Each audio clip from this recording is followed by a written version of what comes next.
Halo pemirsa, jumpa lagi dalam Inovator, program mingguan DW Indonesia yang menghadirkan sejumlah laporan menarik seputar dunia sains, teknologi, lingkungan, dan gaya hidup. Berikut topik utama Inovator untuk pekan ini.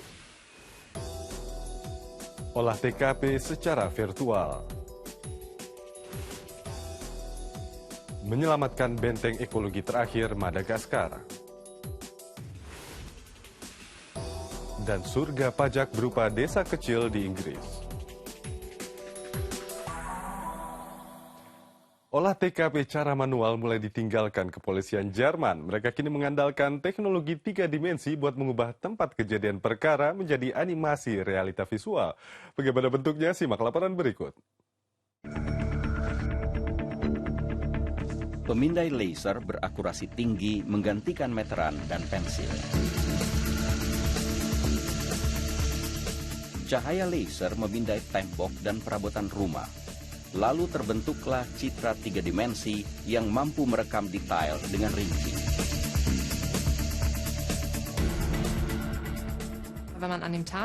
Ketika kami tiba di tempat kejadian perkara, kami mula-mula tidak tahu apa yang terjadi, apalagi rangkaian peristiwanya.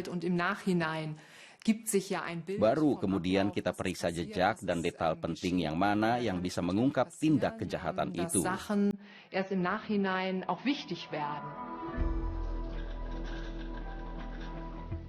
Analisa dilakukan di kantor pusat kepolisian. Jika dikombinasikan, data dari pemindai laser dan kamera digital bisa menciptakan citra TKP dalam 3 dimensi. Penyidik kini bisa bergerak di ruang virtual, melihat dari berbagai perspektif, dan mengukur secara akurat. Pemindai 3 dimensi membuka cakrawala baru bagi penyidik untuk mengungkap tindak kejahatan. Rekaman kamera pengawas bisa dikombinasikan dengan hasil pindaian laser. Pelaku kriminal digambarkan sebagai avatar. Dengan begitu, penyidik bisa mengukur tinggi badan pelaku dengan akurat.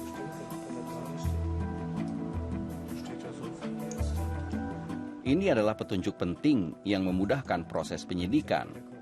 Analisa data 3 dimensi di layar monitor hanyalah langkah pertama.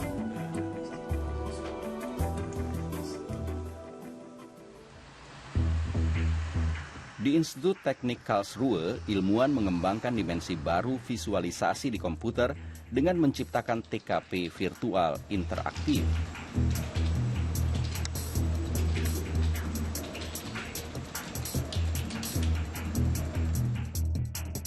Penyidik mengitari TKP virtual yang direkonstruksi secara akurat.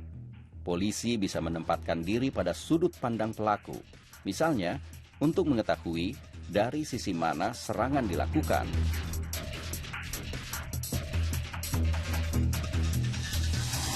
Kacamata khusus mengirimkan posisi penyidik ke sebuah komputer yang mengolah proyeksi gambar dengan sudut pandang pengguna.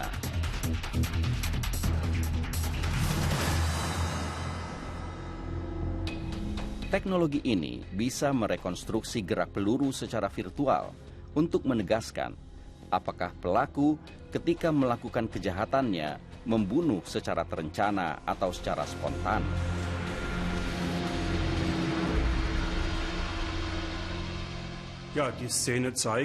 Situasinya menunjukkan bahwa pelaku tidak menembak kosong ke udara, melainkan langsung ke arah korban. Jadi dia sengaja ingin melukai atau bahkan membunuh korban.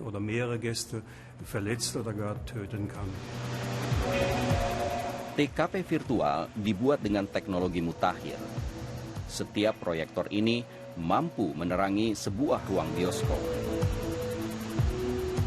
Di sini, ilmuwan juga menggunakan tambahan 6 proyektor kecil.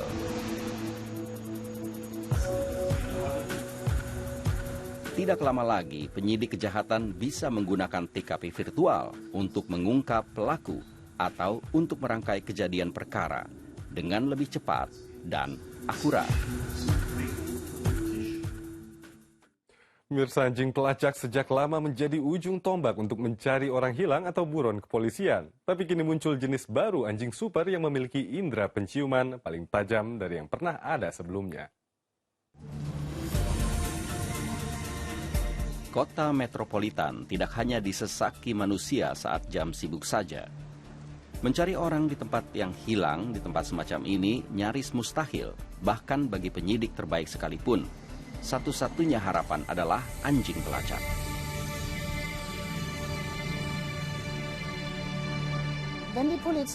Kalau polisi menjemput kami, biasanya nyawa manusia sedang terancam.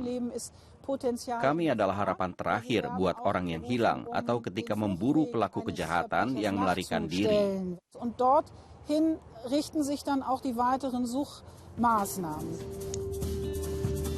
Finley adalah spesialis di antara anjing pelacak. Sebagai man trailer, dia bertugas menemukan jejak satu orang di antara jutaan manusia. Di Hamburg, anjing ini harus melalui ujian terakhir dan sekaligus terberat sebelum mendapat sertifikat resmi. Beberapa jam sebelum pencarian, targetnya membaur bersama ratusan manusia dan menyamarkan baunya. Pelabuhan menyimpan keunikan tersendiri. Angin dan air bisa menghapus jejak target. Ini tantangan buat anjing man trailer.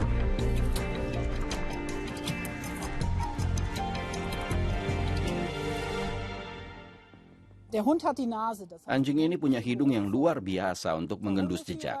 Sebagai pemandu, saya menjaga agar perhatian anjing tidak teralihkan. Saya juga harus memastikan keselamatannya.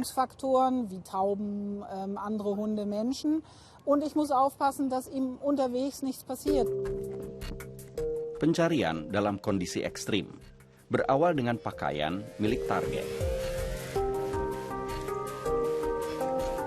Finley cuma butuh waktu beberapa detik untuk mengidentifikasi dan mengingat aroma baju targetnya.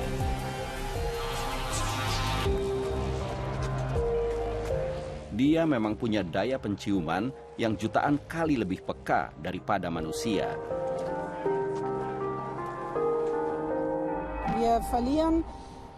Setiap menit kita kehilangan sekitar 40.000 sel kulit. Dan pada sel kulit inilah tersimpan aroma individu yang berbeda pada setiap manusia.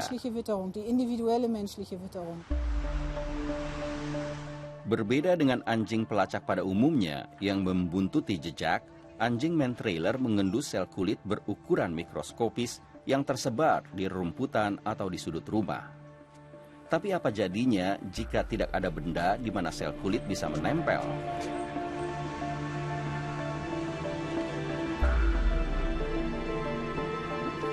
Hanya anjing dengan stamina tinggi yang mampu menjadi man trailer. Bekerja dengan seekor man trailer perlu banyak waktu. Kita harus mengajak anjing jalan-jalan, beradaptasi pada lingkungan, dan berinteraksi dengan manusia. Dan dia harus latihan dengan intensif.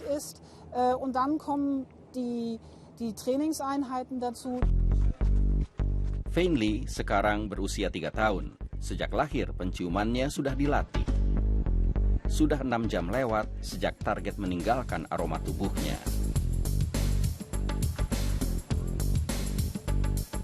Pelatihnya sepenuhnya bergantung pada penciuman anjing. Semua harapan tertumpu padanya.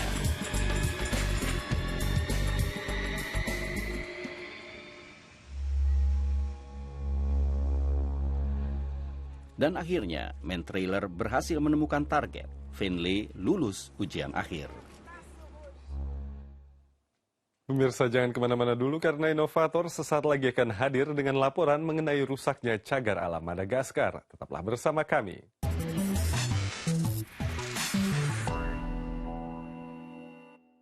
Membengkaknya populasi Madagaskar mengancam eksistensi lusinan flora dan habitat sederet satwa langka seperti monyet lemur misalnya. Fenomena muram tersebut terutama bisa disimak di hutan Kirindi. Akhir musim penghujan di hutan Kirindi. Kehijauan masih meliputi kawasan hutan yang biasanya kering kerontang. Lemur, binatang unik yang habitatnya hanya ada di Madagaskar, masih punya cukup banyak makanan. Orang-orang ini melacak jejak hewan tersebut. Target mereka adalah menangkap spesies sifaka, lemur terbesar di hutan ini.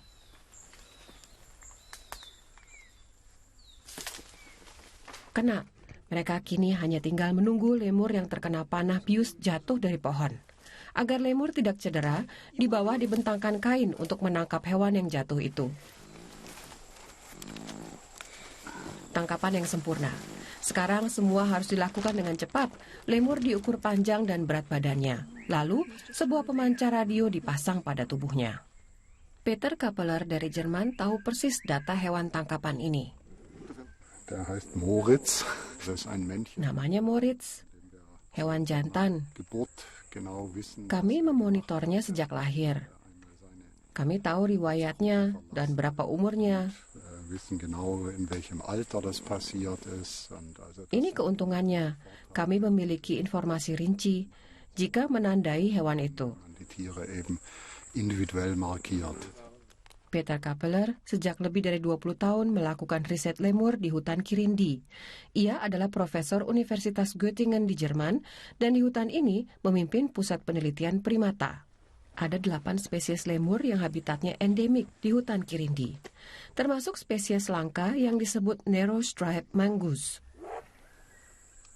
Diteliti bagaimana interaksi antar spesies lemur, bagaimana hewan ini hidup dalam ekosistemnya. Nampaknya hewan ini tidak terganggu pekerjaan para peneliti. Para mahasiswa ini sedang mengumpulkan data untuk tesis doktoral mereka.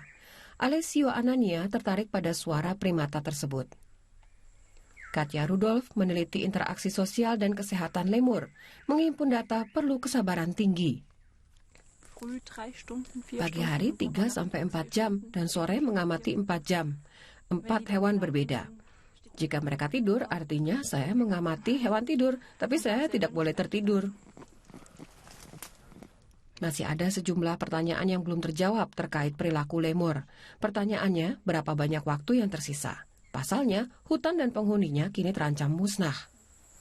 Man kann es leicht vergessen. Masalah terlupakan jika kita berada di dalam hutan yang masih utuh dan alami ini. Tapi jika kita keluar hutan dalam radius 10 km ke semua arah, di sana tidak ada lagi hutan. Barulah kita menyadari betapa gawatnya situasi. Wald mehr gibt, dann wird einem eben sehr schnell bewusst, wie bedroht das alles ist. Inilah kawasan berjarak 10 km dari hutan. Di sebuah persimpangan jalan, warga desa terdekat menjajakan hasil kebunnya, terutama jagung atau semangka. Mereka hidup dari hutan dan sekaligus merambahnya dan ikut berkontribusi pada kerusakan hutan. Sulit menyalahkan penduduk desa atas kerusakan hutan karena mereka menyambung hidup lewat hasil hutan seperti yang dilakukan nenek moyang mereka sebelumnya. Tapi eksploitasi hutan selalu berujung pada kegundulan dan hilangnya sumber penghidupan. Madagaskar termasuk deretan negara termiskin sedunia. Untuk bisa bertahan hidup, warga merusak lingkungan hidupnya, terutama dalam masa turbulensi politik. Di dekat hutan, terlihat banyak anak seperti lazimnya di desa-desa lain di Madagaskar. Populasi meningkat drastis. Warga juga menyadari hutan terus menciut. Mungkin hutan masih ada untuk masa 20 hingga 30 tahun ke depan, tapi setelah itu semua mungkin musnah. Kami tergantung pada kayu, rumah dan mebel semua dari kayu. Kami memasak menggunakan arang kayu. Jika tidak ada lagi kayu, rakyat akan pindah. Itu yang akan terjadi.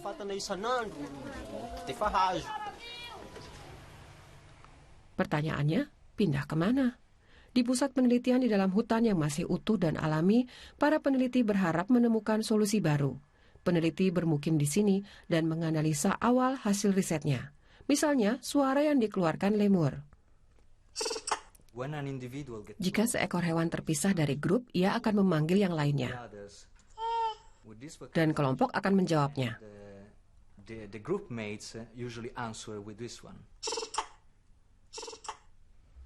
Di dekat pusat riset, kantor jawatan kehutanan lokal sedang dibangun.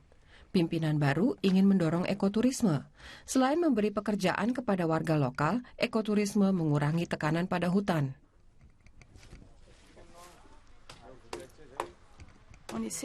Kami berusaha bekerja sama lebih erat dengan warga dan lebih mengintegrasikan mereka pada proses konservasi. Para ilmuwan juga ingin membantu meningkatkan kondisi kehidupan warga desa lokal. Friends of Kirindi, demikian nama asosiasi yang didirikan dan dihadiri Duta Besar Jerman dan Inggris. Kami ingin membantu, bukan hanya lewat proyek ilmiah yang sudah eksis sejak 30 tahun. Inilah mengapa saya hadir hari ini, untuk mendengar suara kalian dan melihat apa yang bisa kita lakukan bersama. Kawasan di barat Madagaskar ini perlu perhatian ekstra. Di sini sudah dibangun pusat pembibitan. Jenis pohon yang tumbuh cepat diharap mengurangi tekanan terhadap hutan. Kapeler akan menyumbang 30 sen untuk setiap pohon yang dalam kurun setahun masih tegak. Ini bagaikan setetes air di samudra. Banyak anak-anak di sini dan merekalah harapan satu-satunya untuk menanamkan dan meningkatkan kesadaran tanggung jawab lingkungan. Tanpa mereka, proyek tidak akan jalan.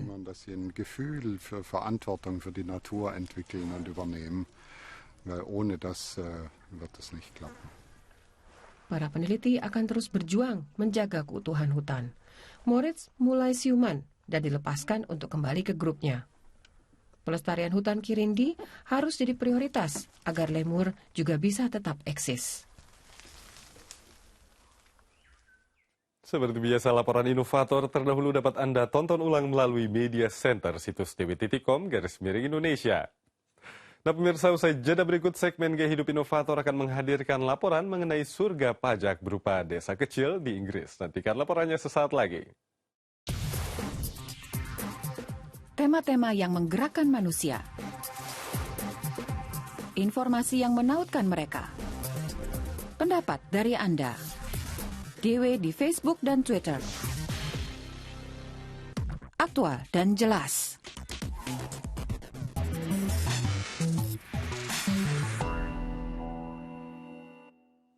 Sebuah desa kecil di Inggris muak melihat buruknya moral pajak perusahaan besar.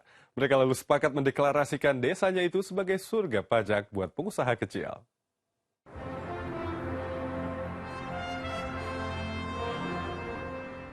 Penduduk Crickhowell bangga akan gaya hidupnya yang independen. Kota kecil ini punya banyak bisnis kecil. Steve Lewis punya sebuah kafe. Joe Carthew memiliki usaha pengasapan. Dan Steve Askew mengepalai perusahaan roti milik keluarga. Askew dan teman-temannya tidak revolusioner, tapi mereka muak melihat bagaimana beban pajak dibagi secara tidak merata di negara mereka. Kami semua mengerti dan rela membayar pajak. Orang harus membiayai layanan masyarakat dan tidak ada yang mempersoalkan itu. Masalahnya adalah orang kecil harus membayar pajak dan perusahaan besar bisa mengelak. Anda tahu, saya sukses menjalankan bisnis. Itu tidak mudah, tapi saya tetap bayar pajak. Pegawai saya juga bayar pajak pendapatan.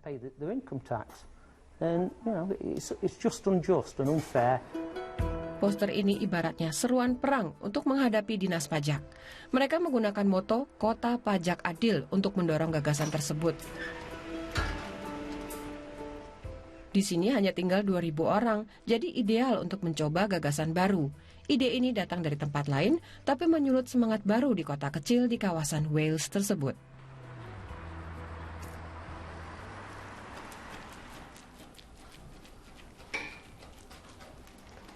Joe Carthew menjelaskan proyek Fair Tax City. Ide awalnya adalah pertanyaan, mengapa pemilik bisnis kecil tidak bisa menggunakan celah-celah peraturan pajak?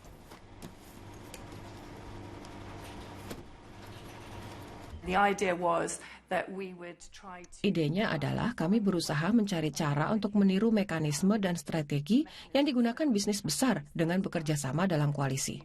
Mengumpulkan banyak bisnis kecil, bekerja sama sehingga bisa bertindak seperti perusahaan besar.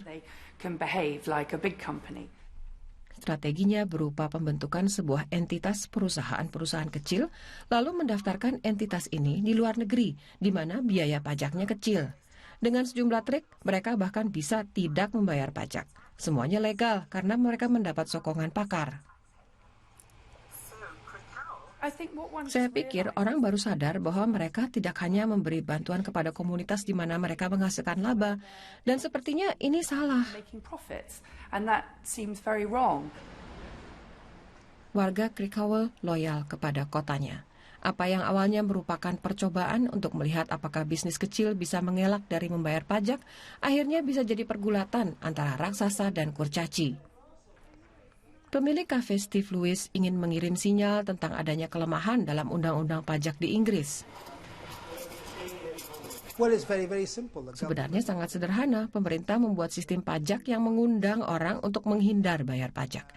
Kini, menghindari pajak sudah jadi penyalahgunaan pajak. Sekarang, sebagian perusahaan holding miliknya ada di surga pajak. Lewis ingin jadi orang pertama yang ambil langkah provokatif itu dan menutup setiap celah dalam peraturan pajak. Ia ingin pajak yang adil bagi semua orang.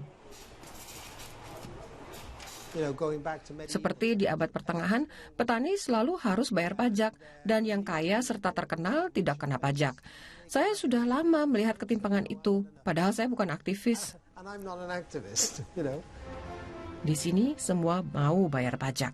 Mereka meyakini manfaat memberi andil kepada kepentingan komunitas. Sekarang penduduk kota kecil di Wales ini antusias ingin tahu apakah aksi mereka bisa memaksa raksasa yang tidak bayar pajak bertekuk lutut.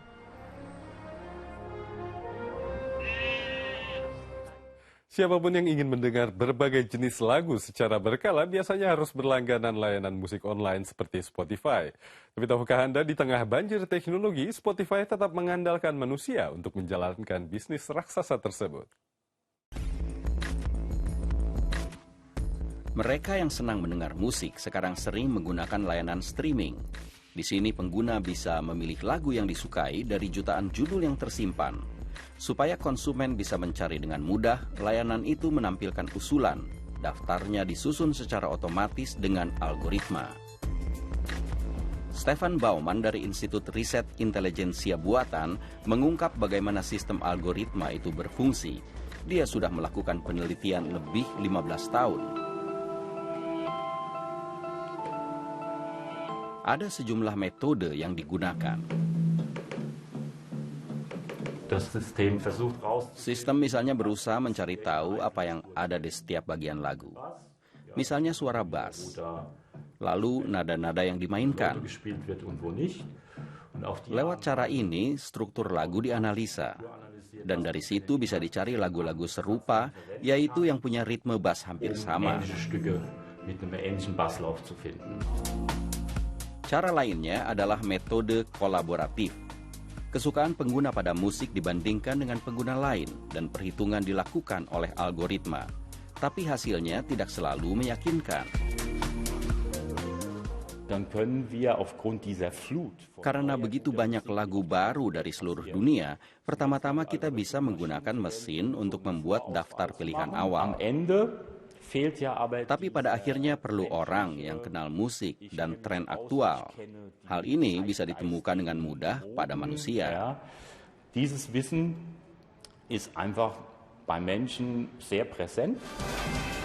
Misalnya pada Julia Nolte. Dia bekerja sebagai kurator playlist atau daftar putar lagu. Dia membuat daftar putar untuk sejumlah sarana streaming. Dia bisa menjangkau ratusan ribu pelanggan.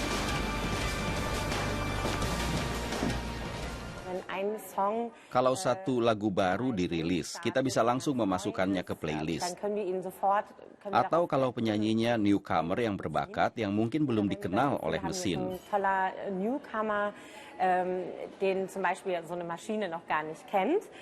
Kita bisa memasukkan dia dalam playlist dan dia bisa ditemukan dengan mudah. Layanan video streaming juga makin banyak penggemarnya.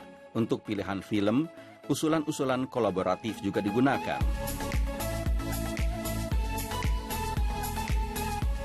Tapi sarana untuk menikmati video ini juga butuh dukungan manusia. Secara kontinu, beberapa layanan streaming di internet menyediakan edisi pilot untuk berbagai film seri.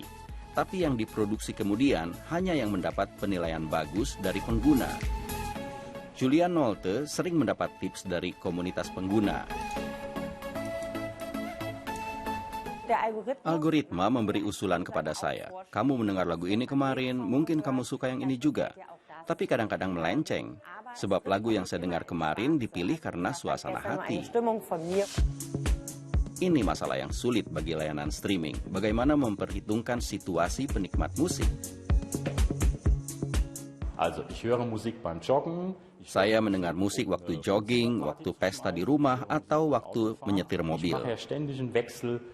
Saya selalu membuat perubahan, itu bagian dari hidup.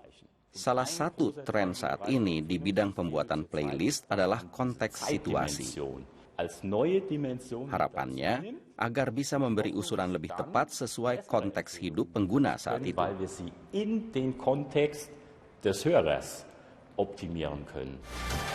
Tapi untuk itu, layanan streaming perlu data lebih banyak lagi. Pemirsa, buat Anda yang ingin menyimak laporan-laporan menarik lain secara ringkas lewat smartphone, Anda bisa mengunduh aplikasi Deutsche Welle di App Store atau Google Play. Demikian Inovator untuk kali ini. Di situs dw.com/inovator Anda bisa menemukan sejumlah artikel dan laporan menarik lainnya seputar sains, teknologi, dan kehidupan di Jerman atau Eropa.